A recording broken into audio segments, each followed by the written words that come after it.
This is the Lone Crater YouTube. We hope this video helps.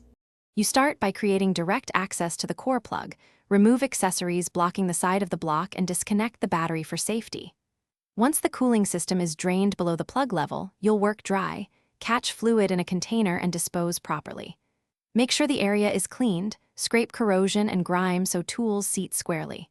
Decide on removal method now. Center punch and drive, use a slide hammer, or weld a bolt. Choose a tool, sized to the plug diameter. You want to control the plug as you remove it. Position a punch at the edge and tap to roll the plug inward, or angle it out if there's room. Once done, make sure to block oil and coolant passages with rags so metal shards don't fall in. If the plug won't budge, weld a nut to its face and use a wrench or attach a slide hammer to pull. Both give leverage without damaging the block. Clean the seat fully, removing burrs and rust for a proper receipt. You install the new plug by confirming size and orientation, then apply a thin bead of approved sealant only if specified. Tap the plug squarely with a correctly sized drift until it seats to the factory depth. Make sure it's flush and not cocked. Once seated, reassemble removed components, refill the cooling system, and run the engine while pressure testing the system.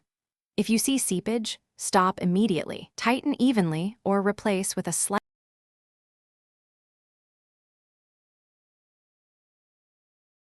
Thanks for watching.